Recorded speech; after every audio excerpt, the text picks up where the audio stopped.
বাইরে থাকলে সেটা তো আছে। নরমালি আপনাদের রিটার্ন করতে যে এর বাইরে এই ট্যাক্স ক্যালকুলেশন, রিবেট ক্যালকুলেশন এর বাইরে কিছু থাকবে না। এটুকু করলে আপনারা নিজেরা ট্যাক্স রিটার্নের 60% এটা দিয়ে কভার হয়ে যাবে, আপনি সব করে করতে পারবেন। এরপরে আসে আমাদের সম্পদ বিবরণী, যেটা সেটা পূরণ করার ক্ষেত্রে কিছু কনফিউশন থাকে, কিছু কমপ্লেক্সিটি থাকে। সেটার জন্য আমার ঠিক 1-1.5 ঘন্টা একটা ক্লাস দরকার। আমি বহুবার বার্ড কর্তৃপক্ষকে বলেছি, আমি বিভিন্ন জায়গায় ক্লাস নিতে যাই, কয়েকটা জায়গায় আমি এটাকে করে ফেলেছি। আমার এই সেশনটাকে 3 ঘন্টা, সেটাকে আমি কমপ্লিটলি ব্রিফ করতে পারি। এখানে সম্ভব হচ্ছে না, এনারা কেন করেন না আমি জানি না, হয়তো তাদের টাইম লিমিটেশনস আছে। আমি একটা রিটার্ন নিয়েছি, দেখেন এই রিটার্নটা নিয়ে আমি, যেটা আপনারা জমা দেন, এই রিটার্নটা নিয়ে আমি কিছুক্ষণ এই যত সময়টুকু আছে কথা বলি। এই রিটার্নটা কিছুটা সায়েন্টিফিক এবং কিছুটা সেলফ ড্রাইভিং, মানে এই রিটার্ন আপনাকে গাইড করবে আপনি কিভাবে আগাবেন। এই রিটার্ন যদি আপনি প্রত্যেকটা লাইন পড়েন, আপনাকে বলে দেবে যে কিভাবে কি করতে হবে, আমরা সেভাবে দেখবো। কখনো আমরা আসলে পড়ে দেখি না, হ্যাঁ অনলাইন হলেও এগুলোকে আপনাকে অনলাইনে এই গাইডলাইনগুলো পূরণ করতে হবে। আর যদি অনলাইনে না দেন তাহলে তো এটা শিখতে হবে।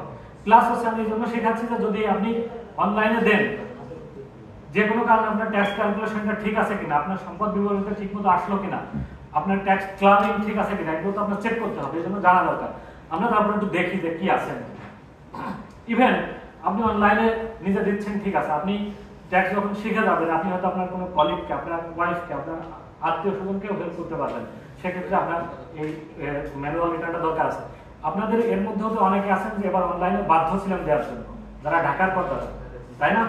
আর ঢাকার বাইরে যারা, তারা বাধ্য ছিলেন না, অপশনাল ছিল, কিন্তু অনেকেই তারপর দিয়েছেন। এরকমই তো, কেউ রিটার্ন দেন না এরকম কেউ আছেন এখনো? কেন?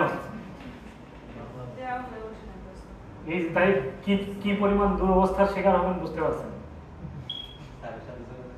অতি দ্রুত, মানে এই মাসে দিয়ে দেওয়ার চেষ্টা করেন, এই মাসে দিয়ে দেওয়ার চেষ্টা করেন। কারণ কি, এখন দিলেও অন্তত আপনার যে সিম্পল ইন্টারেস্ট এটা কম থাকবে, যত দিন বাড়বে সিম্পল ইন্টারেস্ট বাড়তে থাকবে। আপনি কোন জায়গার ট্যাক্স পেয়ার, কোন অঞ্চল? গাজীপুর হলে তো আপনার অনলাইনে বলা, গাজীপুর অনলাইন। আপনি অনলাইনে যখন ঢুকবেন, ওনাদের যেটা ট্যাক্স আসছে 12,000, আপনার সেটা 42,000 হবে, ঢুকলেই দেখতে পাবেন অটোমেটিক্যালি সে ক্যালকুলেশন করে নেবে।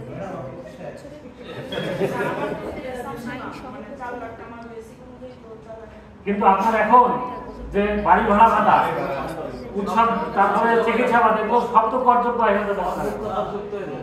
তারপরে রিবেট যেটা পাইছেন, রিবেট পাবেন না।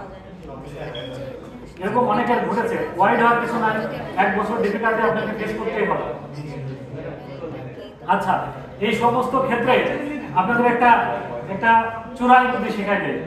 এটা চোরাই বুদ্ধি কি, ধরেন ওই যে উনি রিটার্ন বলছে যে কোনো কারণে দিতে পারেন না, তো রিটার্ন দাখিলের যে লাস্ট ডেট ছিল, ওই লাস্ট ডেটে হয়তো আপনি দিতে পারেন নাই, কেন আপনার কাগজপত্র ম্যানেজ করতে পারেন নাই, তাই তো, বা যে কোনো কারণে ট্যাক্স ক্যালকুলেশনটা তো আপনি শিখে গেছেন। আপনার আগামী বছরে আপনার ট্যাক্স কত আসবে আপনি এখন হিসাব করে বলতে পারবেন না, কারণ আপনার বেসিক এগুলো তো ফিক্স, তাই না?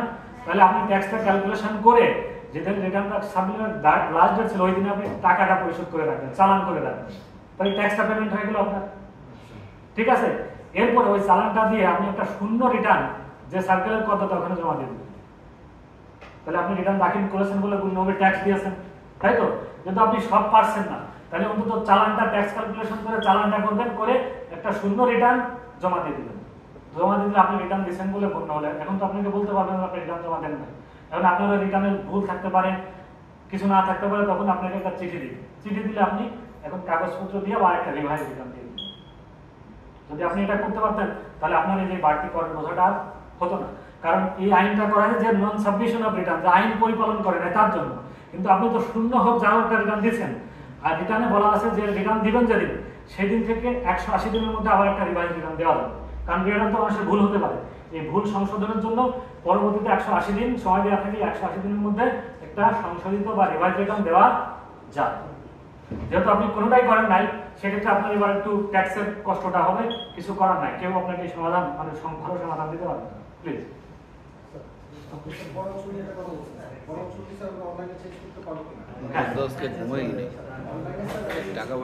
অনলাইনে আবেদন করলে আমরা যদি দেখি যে সব ঠিকঠাক আছে, আমরা এটা করে দিই।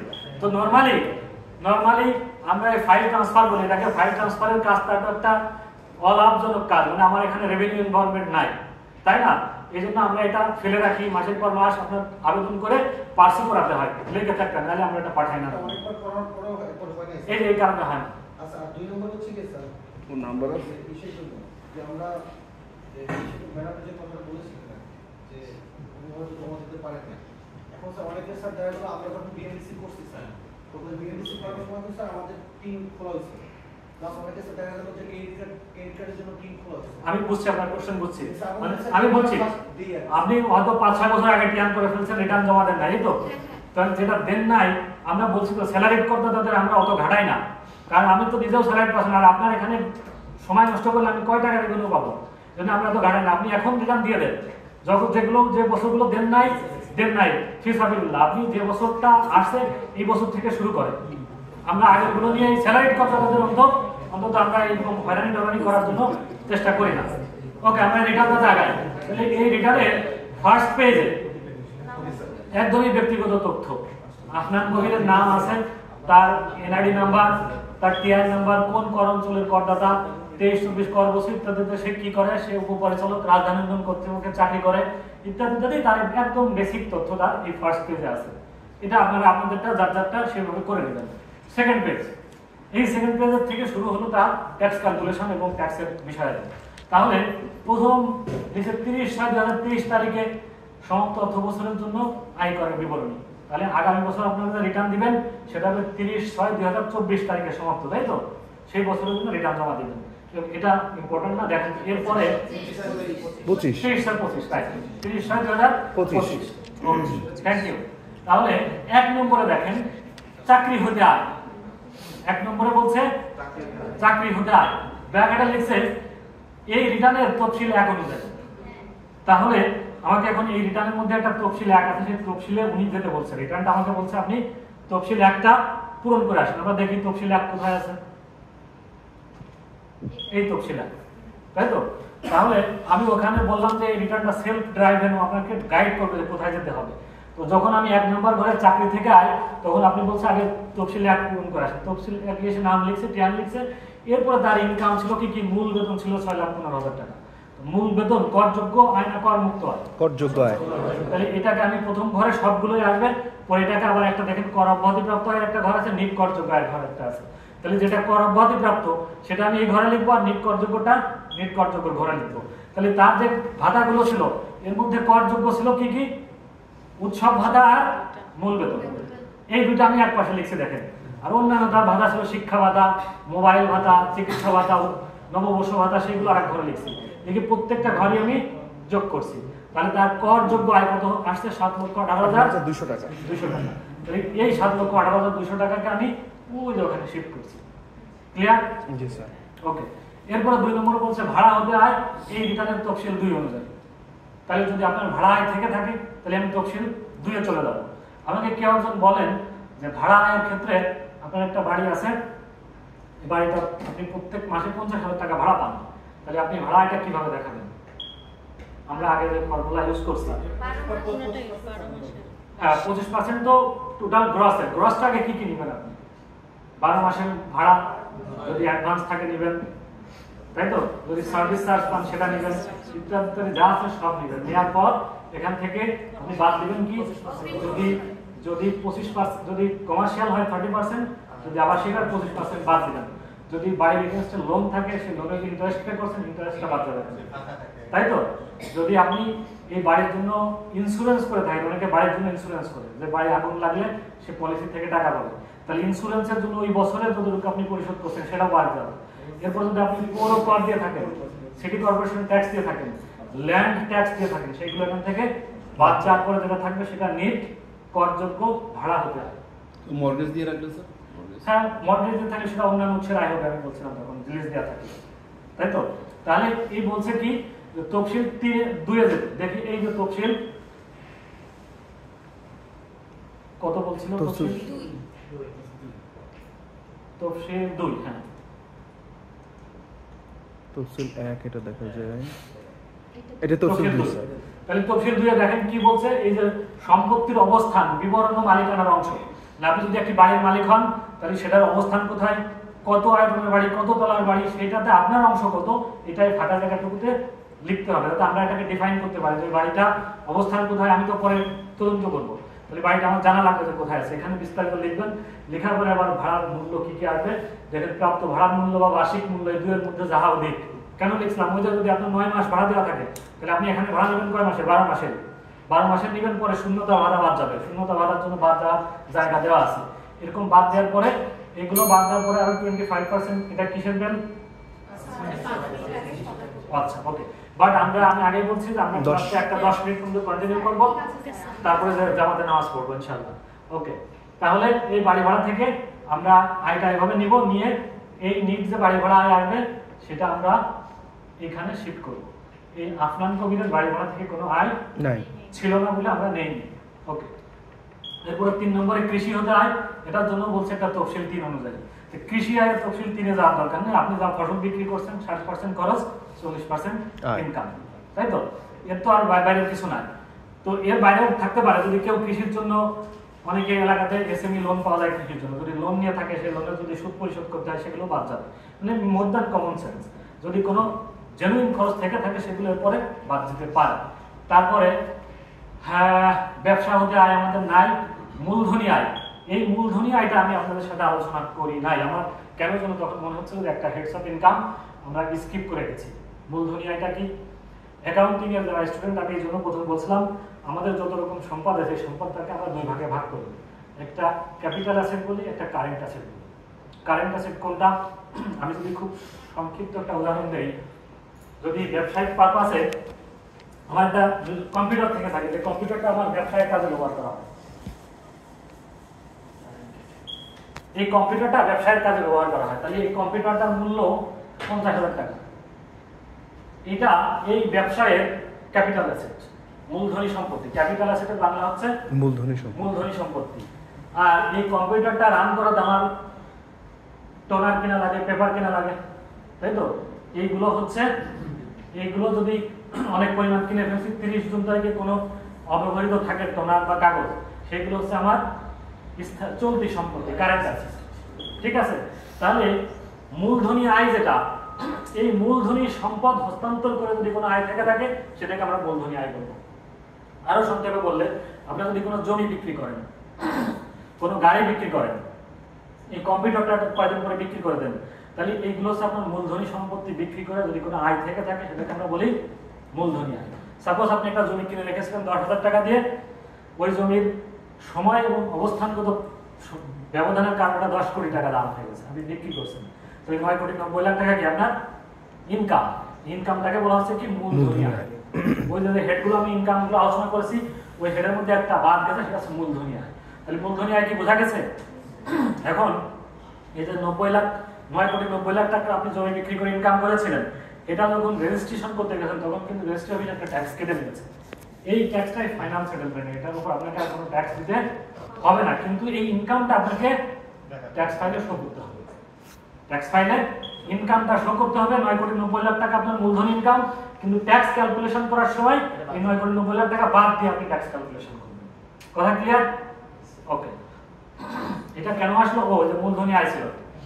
তাহলে এই মূলধনী আয় কি কি থাকতে পারে? আমাদের মূলধনী জাতীয় সম্পদ বিক্রি করে যদি কোনো আয় থাকে তাহলে সেটাকে আমরা বলবো মূলধনী আয়। ওকে, এরপরে 6 নম্বরে আর্থিক পরিসম্পদের আয়। এটার জন্য কোনো তফসিল দেয় নাই। কেন দেয় নাই? কারণ আর্থিক পরিসম্পদের তফসিল প্রয়োজন না। এটা তো ব্যাংকে কি জমা হচ্ছে, শেয়ার মার্কেটে কত সুদ পাচ্ছি, সঞ্চয়পত্রে কত সুদ পাচ্ছি, সেগুলো সরাসরি এখানে যোগ হয়ে যাবে, কারণ এটা থেকে তো কিছু বাদ যাবে না।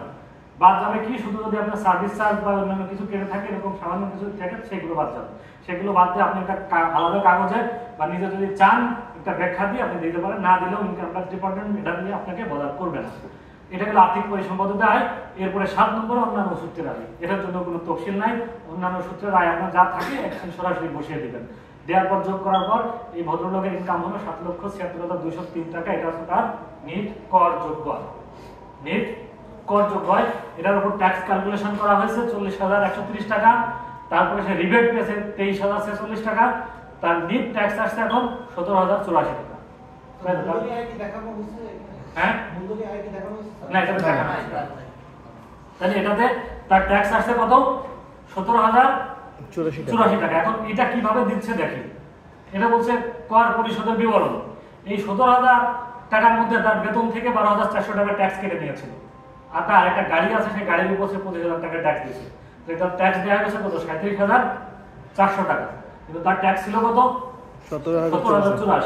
তাহলে তার অতিরিক্ত ট্যাক্স দেওয়া গেছে 20,316 টাকা। এটা তার রিফান্ড এটা রিফান্ড পাবে না। কেন রিফান্ড পাবে না কেন?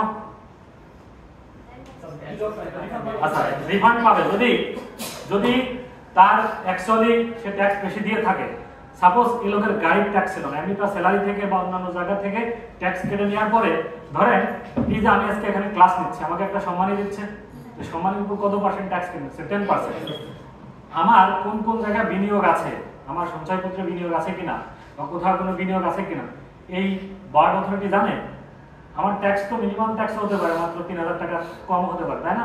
আমার তো রিবেট দিয়ে আমার মাত্র 3,000 টাকা ট্যাক্স আছে, আমার স্যালারি থেকে ট্যাক্স কেটে দিয়েছে। তাহলে তো ওনার ট্যাক্স কাটার কথা না, কিন্তু উনি তো জানে না যে আমাকে জন্য উনি 10% কেটে দিয়েছে।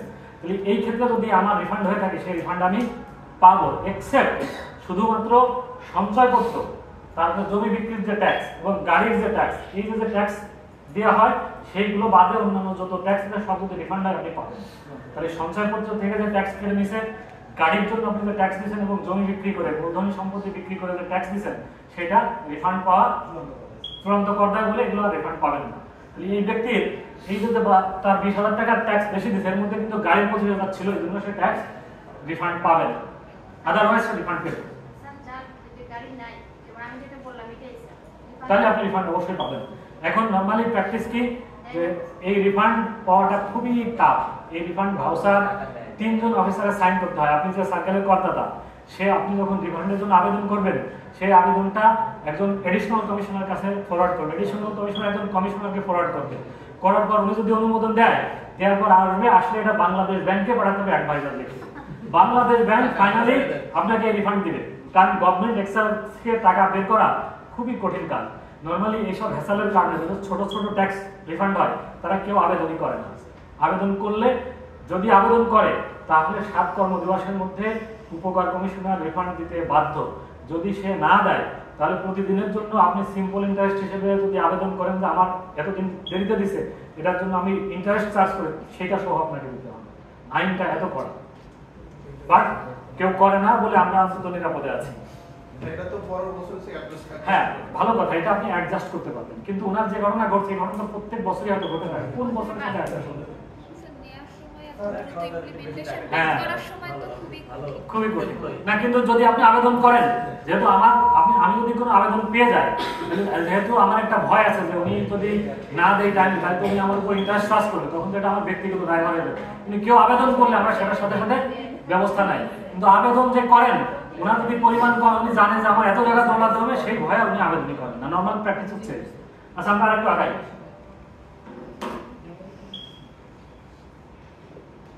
ওকে, তাহলে এখানে আমরা তার ট্যাক্স ক্যালকুলেশনের বিষয়টা দেখলাম।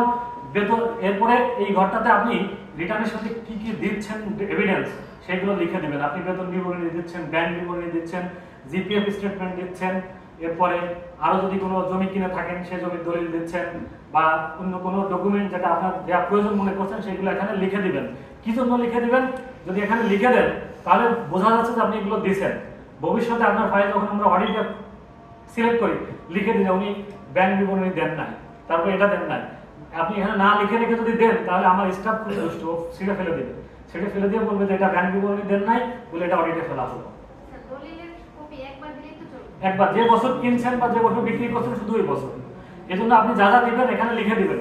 এখন এখানে লিখে দিচ্ছেন, দিয়ে আসলে আপনি লিখে দিচ্ছেন কিন্তু দেন নাই, সেক্ষেত্রে কিন্তু দায়ভার কর অফিসে। কর অফিস এটা রিসিভ করছে মানে আপনার সহায় আপনাকে রিসিভ করছে বলে গণ্য হবে। সুতরাং আপনি দিয়ে দিবেন এবং লিখে দিবেন, যা দিচ্ছেন সেটা দিয়ে লিখে দিবেন। ওকে, এরপরে এই তফসিলগুলো আমরা দেখে ফেলছি, এই তফসিলটাও দেখে ফেলছি। এই তফসিলটা কি ছিল? ব্যবসা হতে আয়। ব্যবসা যেহেতু আমাদের নাই, আপনাদের আছে ব্যবসা আয় বা পেশা আয়। পেশা আয়ের ক্ষেত্রে বলা আছে আপনি যত রোগী দেখে বা সার্ভিস থেকে যেটা পাচ্ছেন সেটা থেকে 1/3 খরচ নিয়ে বাদ বাকিটা ইনকাম হিসেবে, নেট ইনকাম হিসেবে শো করবেন। এটাও একটা তফসিল 5। এটা যে কর রেয়াতের জন্য ঠিকই সেটার রেয়াত ওই তার টোটাল 2,31,000 টাকা ছিল, এই 2,31,000 3% করলে 34,650 টাকা হয়। ওকে, এই রেয়াতটা দেখেন ওই যে ওখানে আমাদের ফার্স্ট রিটার্ন সেকেন্ড ফেজ, এই সেকেন্ড ফেজে যখন রেয়াতের ঘর আসছে তখন ওই বলে দিছে যে কই এটা এই যে 13 নম্বরে এই রিটার্নের তফসিল পাস অনুযায়ী কর রেয়াত, তো তখন আমরা তফসিল পাসে আসলে যাই নাই, সেটা দেখালাম। তাহলে এই তফসিল পাস হচ্ছে কর রেয়াতের ঘর। তাহলে আমাদের এই পার্টটা কমপ্লিট হয়ে গেল। এখানে আপনার ফ্যামিলি এক্সপেন্ডিচার, আপনি কি কি খরচ করছেন সেই খরচগুলো এখানে তুলে ধরবেন। এইটা নিয়ে আপনাদের সমস্যায় পড়তে হয়, এটা আসলে খুব কম সময়ে সম্ভব হয় না, এজন্য আমরা একটু সংক্ষেপে বলে দিই শুধু, যেহেতু আপনারা প্রথম বছরে রিটার্ন জমা দিবেন এরকম কেউ নাই, সবাই সেকেন্ড ইয়ার থার্ড ইয়ার বা আরো পরে রিটার্ন জমা দিচ্ছেন। তাহলে ওই রিটার্নে আপনার যা দেখানো আছে সেটা কিন্তু যদি আপনি সেল করেন, সেল না করেন অথবা কাউকে গিফট না করেন, ওটা তো থেকেই গেছে আপনার, ওটা ওভাবেই থাকবে। সাপোজ একটি জমি আপনি কিনেছেন, তাহলে জমির ভ্যালু ছিল, দলিল ভ্যালু ছিল 20 লক্ষ টাকা, আপনি কিন্তু জমিটা কিনছেন 1 কোটি টাকা দিয়ে, কিন্তু জমির ভ্যালু দলিল ভ্যালু যা আছে আপনি সেটাই এখানে শো করবেন। এটা আমাদের আইনের একটা বিরাট গ্যাপ, কিছু করার নাই, কারণ আপনি কত দিয়ে কিনছেন এটা তো আসলে আপনি আর দাতা গ্রহীতা ছাড়া জানা সম্ভব না। তাহলে একমাত্র ভ্যালিড এভিডেন্স এখানে দলিল। তাহলে দলিলে আপনি 20 লক্ষ টাকা দিয়ে কিনছেন, জমিটা লিখবেন যে অমুক মৌজায় এত শতাংশ জমি ক্রয়, দলিল মূল্য 20 লক্ষ টাকা। এটা থাকলো, এটা যদি 5 বছর এভাবে থাকে এইভাবেই চলতে থাকবে। ষষ্ঠ বছরে যে আপনি ওই জমিতে একটা বাড়ি তৈরি করার কাজ শুরু করছেন, তাহলে আপনি ষষ্ঠ বছরে যে লিখবেন যে পূর্ব প্রদর্শিত এই জমিতে বাড়ি নির্মাণে এই বছরের বিনিয়োগ 6 লাখ টাকা। এই 6 লাখ টাকা আপনি ওই যে জমিতে ঢুকলো, আর এইটা বাদ যাবে কোথা থেকে? ক্যাশ থেকে বাদ যাবে। আপনার হাতে নগদ আছে বা ব্যাংকে আছে, সেখান থেকে বাদ যাবে। এই ইনকাম ট্যাক্স আমি প্রথমেই শুনেছিলাম যে অ্যাকাউন্টিং এর কেউ আছে কিনা, শুনেছিলাম এই কারণে, ইনকাম ট্যাক্স হচ্ছে অ্যাকাউন্টিং এবং ল এই দুইটার ব্লেন্ডিং। এই ব্লেন্ডিং এর 70% accounting, 30% law. Everything is accounting, এখানে সবকিছু অ্যাকাউন্টিং। অ্যাকাউন্টিং এর যে জনক ইংল্যান্ডের একজন ভদ্রলোক, ইটালির লুকা প্যাসিলিও, উনি ডাবল এন্ট্রি সিস্টেম পদ্ধতি উদ্ভাবন করার জন্য অ্যাকাউন্টিং এর জনক। আর ডাবল এন্ট্রি কি? অ্যাকাউন্টিং বলছে আপনার প্রতিদিন যেসব অর্থনৈতিক কর্মকাণ্ড ঘটবে প্রত্যেকটি কর্মকাণ্ডে করে দুইটা এন্ট্রি দেয়, একটা ডেবিট একটা ক্রেডিট। মানে আপনার যদি ক্যাশ থেকে টাকা আউট হয়, ক্যাশ ডেবিট, আর এই ক্যাশ আপনি কি কিনছেন? মুড়ি কিনছেন, মুড়ি ক্রেডিট। ওরা ক্যাশ ডেবিট করে, মুড়িকে ডেবিট ক্রেডিট করবে। এভাবে আপনি যদি একটা সাবান কেনেন, তাহলে ও ক্যাশ ডেবিট করবে, সাবানটাকে ক্রেডিট করবে, সব সমান রাখবে। তাহলে আপনার এইখানে যে কি হলো, আপনার ক্যাশ ডেবিট হলো, আর বিল্ডিং পারপাসে যে বিনিয়োগ করছেন সেটা ক্রেডিট হলো। তাহলে এইভাবে আয় ব্যয় আপনার সমান থাকবে। সমান থেকে একটা জায়গা যে ওই যে শূন্য হয়, কি কারণে শূন্য হয়? আপনার সম্পদ যা আছে সেটাই এক জায়গা থেকে আরেক জায়গায় যাচ্ছে, আরেক জায়গা থেকে আরেক জায়গায় যাচ্ছে, এরকম না যে কোনোটা একদম আউট হয়ে যাচ্ছে। কখনো কখনো নেগেটিভ হবে। কি কারণে হবে? আপনি কাউকে 5 লাখ টাকা দান করে দিলেন, তাহলে এটা আপনার ক্যাশ থেকে আউট হয়ে গেল, তাহলে এটা আপনি কোথায় দেখাবেন? এটা ডেবিট হলো। ক্রেডিট কি করবেন আপনি? কিছুই নাই, তখন তো 5 লক্ষ টাকা গ্যাপ হয়ে যাবে। তখন ও যে জায়গায় যে সম্পদ 20,000 শূন্য, ওখানে আপনি লিখে দিবেন যে 5 লক্ষ টাকা অমুককে দান দিলে আবার তখন সমান হয়ে যাবে। তার মানে আপনার যা অর্থনৈতিক কর্মকাণ্ড যাই করেন না কেন, আপনার দুইটা এন্ট্রি দিতে হবে, একটা ডেবিট একটা ক্রেডিট। এটা ভেরি মাচ কমন সেন্স। আপনি যা করবেন সেটাকে দেখবেন আমার ক্যাশ থেকে কমছে, তাহলে ক্যাশ কমাবো, বাড়ছে কি আমার ওই সম্পদটা বাড়ছে সেটা দেখা দিব। যেমন আপনি এফডিআর করছেন, তাহলে এফডিআর এর জন্য বিনিয়োগের একটা ঘর আছে, সেই বিনিয়োগে লিখবেন যে এফডিআর 10 লক্ষ টাকা। তাহলে এই 10 লক্ষ টাকা এফডিআর করতে যে আপনি টাকাটা কোথায় পেয়েছেন? আপনার হাতে নগদ বা ব্যাংকে যা ছিল সেখান থেকে কমিয়েছেন, তাহলে সেখান থেকে কমে যাবে, তাহলে হিসাব আপনার মিলবে। এখন কিছু বেসিক কোশ্চেন আপনার যদি কোনো বিষয় জানার থাকে আমাকে বলবেন। এই ঘরটাতে যখন আমরা পূরণ করি তখন তো স্যার আমি অনেকবারই হচ্ছে যে রিটার্ন নিজে করে দেখা করছি। স্যার প্রথমবার পূরণ করার ক্ষেত্রে স্বর্ণালঙ্কারের যে জায়গাটা ওখানে 10 ভরি 12 ভরি বা 15 ভরি তো উল্লেখ করা হয়। তারপর স্যার ওইটা কি টাকায় কনভার্ট করে দেওয়া ম্যান্ডেটরি না কিভাবে রাখা? এটা খুব ভেরি গুড কোশ্চেন, এবং এটা আমি মনে করি এটা প্রত্যেকেরই কোশ্চেন। প্রথম বছর আপনি বসেন, প্রথম বছর আপনি যখন রিটার্ন জমা দিয়েছিলেন তখন একটা শোনা যাচ্ছে তো পিছনে, আমি সরি মাইকটা খুলে ফেলেছি।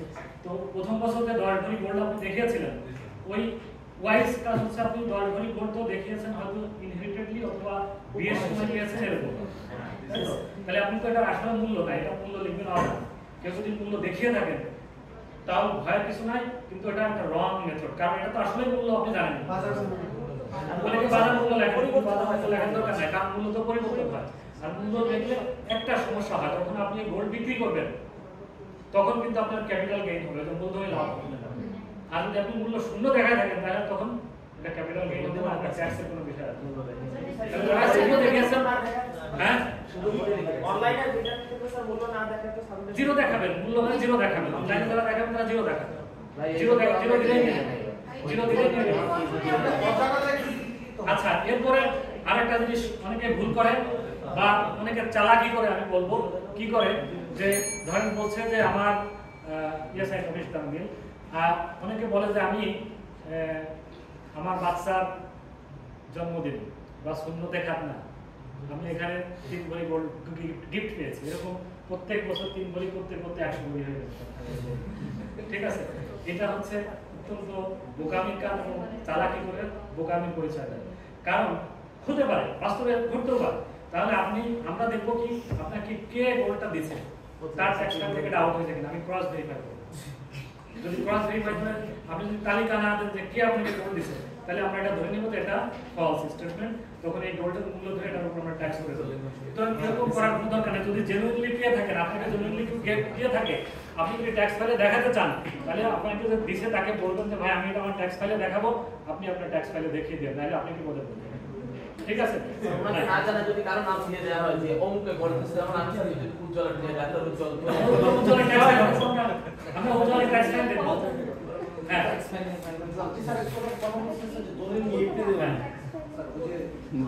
ঘুমাই নাই খালি আমি এখন স্যার পুরোটা জমি বিক্রি করে গেছিলাম, 5 লাখ টাকা বিক্রি করে আমি জমি নিতে টাকা এসেছি 15 লাখ টাকা। আমি আপনার প্রশ্ন বুঝে ফেলছি,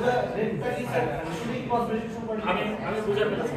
ওনার প্রশ্ন হচ্ছে যে উনি একটা জমি বিক্রি করছে 1 কোটি টাকা, কিন্তু দলিল হয়েছে 5 লক্ষ টাকা। তাহলে আমাদের আইনের দুর্বলতার কারণে কিন্তু ওনার 95 লাখ টাকা হোয়াইট মানি ব্ল্যাক মানি হয়ে গেল। ওনার টাকাটা তো বৈধ, কিন্তু আয়কর আইনে ওনার দেখানোর সুযোগ দেয় বলে 95 লাখ টাকা ওনার ব্ল্যাক মানি তৈরি হয়ে গেল।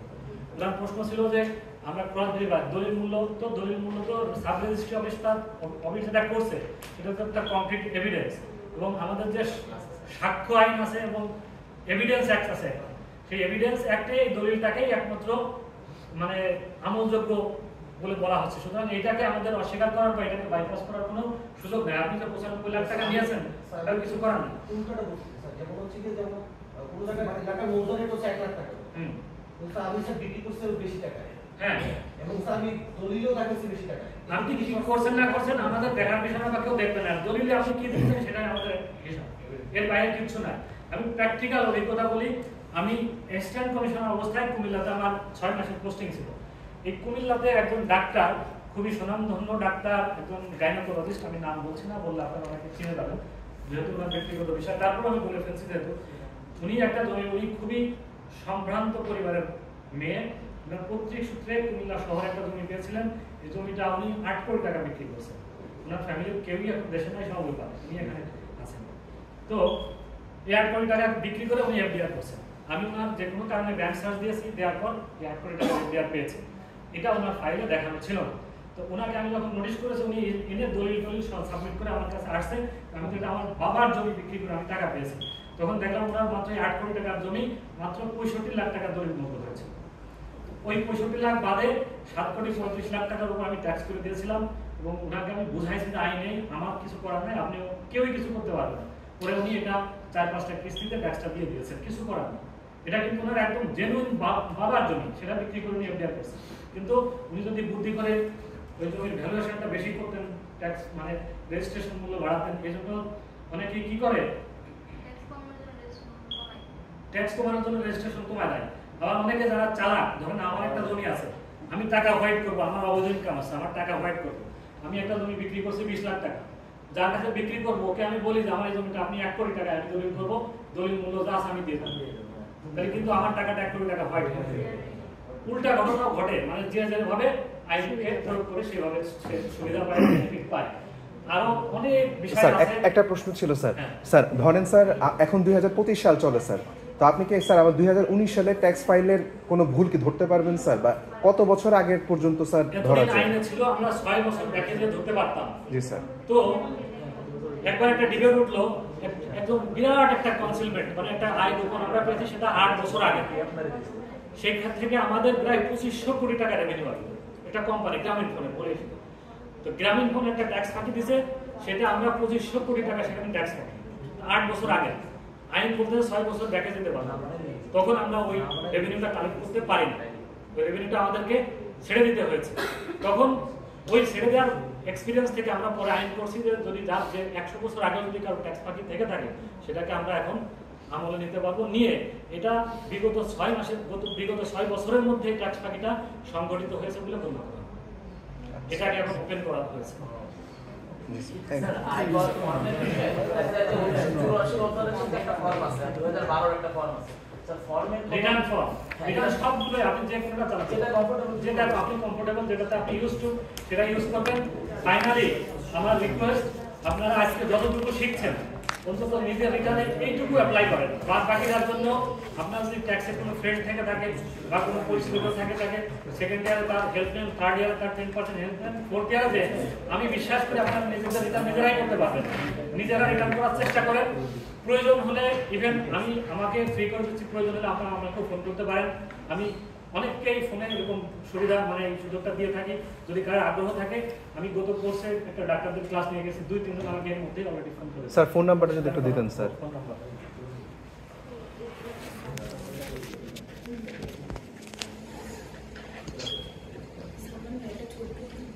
জি আপু।